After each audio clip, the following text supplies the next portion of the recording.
हे महादेव, आज आपकी इस वीडियो को जो भी सच्चा भक्त लाइक करे उसके जीवन के सभी दुख दर्द हमेशा के लिए समाप्त कर देना। भक्तों, 3 अगस्त सावन के पहले सोमवार के व्रत पर ये 3 चीजें अवश्य खा लेना। महादेव की कृपा से धनवर्षा होगी और आपकी सभी मनोकामनाएं पूर्ण होंगी।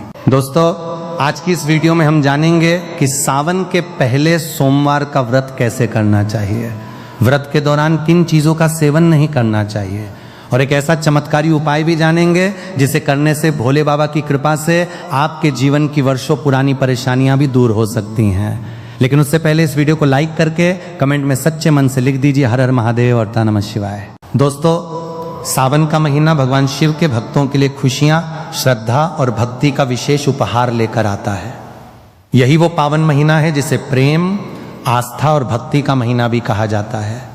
चारों ओर हरियाली छा जाती है, पक्षियों की मधुर आवाजें वातावरण को मनमोहक बना देती हैं, वर्षा ऋतु का आगमन प्रकृति को और भी सुंदर बना देता है। ऐसा माना जाता है कि सावन के महीने में भगवान शिव स्वयं अपने भक्तों के बीच निवास करते हैं और सच्चे मन से उनकी आराधना करने वालों पर विशेष कृपा बरसाते हैं।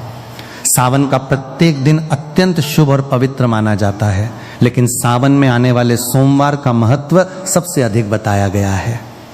शिव पुराण में वर्णन मिलता है कि सावन के सोमवार व्रत से जुड़े कुछ विशेष नियम होते हैं जिनका पालन करना बहुत आवश्यक माना गया है। यदि कोई व्यक्ति इन नियमों की अनदेखी करता है तो उसकी पूजा, साधना और व्रत का पूर्ण फल प्राप्त नहीं हो पाता।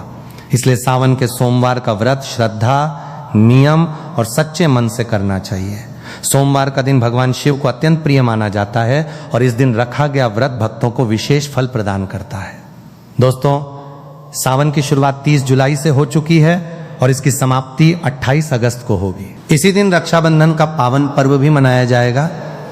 सावन का पहला सोमवार 3 अगस्त को पड़ रहा है। यह दिन भगवान शिव और माता पार्वती की विशेष कृपा प्राप्त करने का श्रेष्ठ अवसर माना जाता है। इस दिन कुछ विशेष चीजों का सेवन करना शुभ माना गया है, जिनके बारे में हम आगे विस्तार से बताएंगे। मान्यता है कि महादेव की कृपा से जीवन में चल रही धन संबंधी परेशानियां दूर हो सकती हैं और सुख समृद्धि के नए मार्ग खुल सकते हैं। इसके बाद दूसरा सोमवार 10 अगस्त को, तीसरा सोमवार 17 अगस्त को और सावन का अंतिम सोमवार 24 अगस्त को पड़ेगा। इसलिए प्रत्येक सोमवार का अपना विशेष महत्व है और हर सोमवार को पूरी श्रद्धा और भक्ति के साथ भगवान शिव की आराधना करनी चाहिए। दोस्तों, अब हम आपको बताएंगे कि सावन के पहले सोमवार के दिन ऐसी कौन कौन सी गलतियां हैं जिन्हें भूल कर भी नहीं करना चाहिए, ताकि भगवान भोलेनाथ आपसे नाराज ना हो। साथ ही हम ये भी जानेंगे कि व्रत के दौरान किन फलों और सब्जियों का सेवन करने से बचना चाहिए, क्योंकि कुछ चीजों का सेवन व्रत के नियमों के विरुद्ध माना जाता है। यदि इन बातों का ध्यान नहीं रखा जाए तो व्रत का पुण्य फल कम हो सकता है। इसलिए वीडियो को अंत तक अवश्य देखिए, क्योंकि आगे हम आपको ऐसी महत्वपूर्ण बातें बताने वाले हैं जो सावन के इस पवित्र सोमवार व्रत को सफल और फलदायी बनाने में आपकी सहायता कर सकती हैं। आइए अब जानते हैं कुछ ऐसी महत्वपूर्ण सावधानियों के बारे में जिन्हें सावन के पहले सोमवार के व्रत में भूल कर भी नहीं करना चाहिए। दोस्तों, शास्त्रों में बताया गया है कि व्रत रखने वाले व्यक्ति को उधार मांगकर फल, सब्जियां या अन्य खाद्य पदार्थों का सेवन नहीं करना चाहिए। ऐसा करने से व्रत का पूर्ण फल प्राप्त नहीं होता और व्यक्ति की पवित्रता भंग हो जाती है। चाहे सावन का पहला सोमवार हो या कोई अन्य व्रत, पड़ोसियों या किसी अन्य व्यक्ति से मांगकर व्रत का भोजन नहीं करना चाहिए। हाँ, यदि कोई व्यक्ति अपनी इच्छा से आपको व्रत में खाने योग्य वस्तु देता है तो उसे ग्रहण किया जा सकता है, लेकिन स्वयं मांगकर या उधार लेकर व्रत का भोजन करना शास्त्रों में उचित नहीं माना गया है। व्रत के दौरान व्यक्ति को झूठ बोलने, चुगली करने, किसी का अपमान करने और कर्ज लेने जैसी बातों से भी बचना चाहिए। दोस्तों, दूसरी महत्वपूर्ण बात यह है कि सावन के पहले सोमवार के व्रत में नाशपाती का सेवन नहीं करना चाहिए। धार्मिक मान्यताओं के अनुसार नाशपाती शब्द में नाश का भाव माना जाता है, इसलिए व्रत के दिन इसका सेवन शुभ नहीं माना जाता। सामान्य दिनों में आप इसका सेवन कर सकते हैं, लेकिन जिस दिन व्रत हो उस दिन इससे परहेज करना बेहतर माना गया है। इतना ही नहीं, भगवान शिव को भी नाशपाती अर्पित नहीं करनी चाहिए। दोस्तों, तीसरी सावधानी कुट्टू और सिंघाड़े के आटे से जुड़ी हुई है। यदि यह आटा बहुत पुराने समय से रखा हुआ है तो उसका सेवन नहीं करना चाहिए। लंबे समय तक रखे गए आटे में घुन या छोटे छोटे कीड़े पड़ सकते हैं जो कई बार आसानी से दिखाई भी नहीं देते। ऐसे आटे का सेवन व्रत की शुद्धता को प्रभावित कर सकता है, इसलिए व्रत के दौरान हमेशा ताजा और साफ आटे का ही उपयोग करना चाहिए। सावन का महीना अत्यंत पवित्र माना जाता है, इसलिए इस दौरान शुद्धता और सात्विकता का विशेष ध्यान रखना चाहिए। दोस्तों, अब बात करते हैं भगवान शिव को अर्पित किए जाने वाले बेलपत्र की। सावन के पहले सोमवार पर महादेव को बेलपत्र अर्पित करना अत्यंत शुभ माना जाता है, लेकिन कुछ बातों का ध्यान रखना भी आवश्यक है। पौराणिक मान्यताओं के अनुसार बेलपत्र भगवान शिव को अत्यंत प्रिय है। माना जाता है कि बेलपत्र अर्पित करने से भगवान शिव का मस्तक शीतल रहता है और भक्त के जीवन से दरिद्रता दूर होती है। इसके प्रभाव से व्यक्ति के जीवन में सुख, सौभाग्य और समृद्धि का आगमन होता है। साथ ही हनुमान जी भी प्रसन्न होते हैं, क्योंकि उन्हें भगवान शिव का ही अंशावतार माना गया है। दोस्तों, बेलपत्र का महत्व बहुत ही विशेष बताया गया है। कहा जाता है कि तीनों लोकों में जितने भी प्रमुख तीर्थ स्थल हैं, उनका निवास प्रतीकात्मक रूप से बेल वृक्ष के मूल भाग में माना गया है। यही कारण है कि बेल वृक्ष को अत्यंत पवित्र माना जाता है।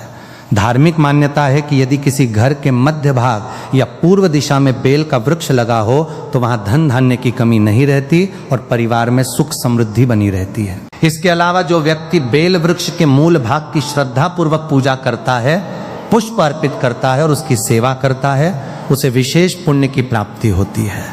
मान्यता है कि ऐसे व्यक्ति को मृत्यु के पश्चात शिवलोक की प्राप्ति होती है। इसलिए बेलपत्र और बेल वृक्ष दोनों ही भगवान शिव की उपासना में अत्यंत महत्वपूर्ण स्थान रखते हैं। दोस्तों, अब आगे हम बेलपत्र से जुड़ी कुछ और विशेष और रोचक बातें जानेंगे, जिनके बारे में बहुत कम लोगों को जानकारी होती है और जिनका संबंध सीधे भगवान भोलेनाथ की कृपा से माना जाता है।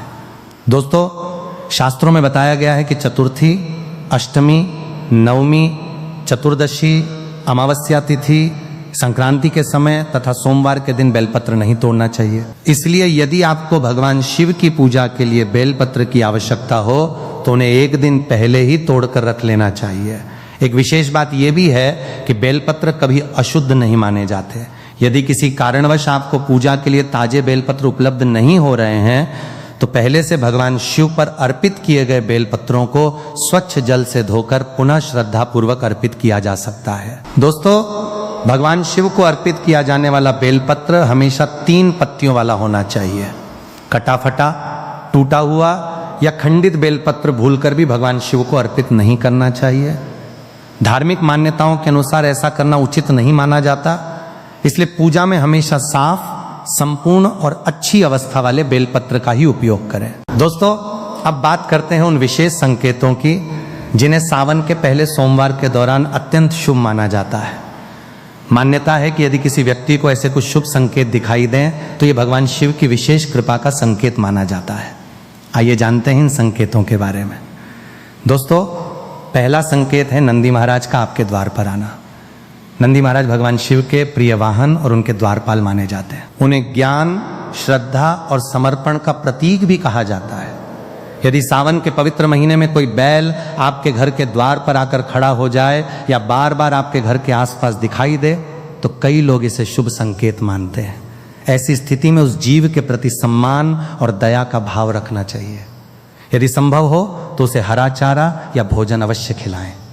दोस्तों, दूसरा संकेत सपने में शिवलिंग या भगवान शिव के दर्शन होना माना जाता है। यदि सावन के दौरान आपको सपने में शिवलिंग, मंदिर या भगवान शिव के दर्शन होते हैं तो इसे कई लोग आध्यात्मिक रूप से शुभ संकेत मानते हैं। ऐसा माना जाता है कि यह व्यक्ति के मन में बढ़ती श्रद्धा, भक्ति और सकारात्मक ऊर्जा का प्रतीक हो सकता है। ऐसे समय में भगवान शिव की आराधना और भी अधिक श्रद्धा के साथ करनी चाहिए। दोस्तों, तीसरा संकेत नीलकंठ पक्षी के दर्शन से जुड़ा हुआ माना जाता है। धार्मिक मान्यताओं में नीलकंठ को शुभ माना गया है। यदि सावन के महीने में नीलकंठ पक्षी दिखाई दे जाए तो लोग इसे शुभ संकेत के रूप में देखते हैं। लोक मान्यताओं के अनुसार यह आने वाले अच्छे समय, सफलता और सकारात्मक बदलाव का प्रतीक माना जाता है। इसलिए ऐसे दर्शन होने पर मन में प्रसन्नता और कृतज्ञता का भाव रखना चाहिए। दोस्तों, चौथा संकेत घर के आसपास किसी सांप का दिखाई देना बताया जाता है। भगवान शिव के गले में नाग का वास होने के कारण नागों का विशेष महत्व माना गया है। यदि कभी आपके घर के आसपास कोई सांप दिखाई दे तो उसे नुकसान पहुंचाने की कोशिश नहीं करनी चाहिए। सुरक्षित दूरी बनाए रखें और वन्य जीव विशेषज्ञों या स्थानीय सहायता की मदद लें।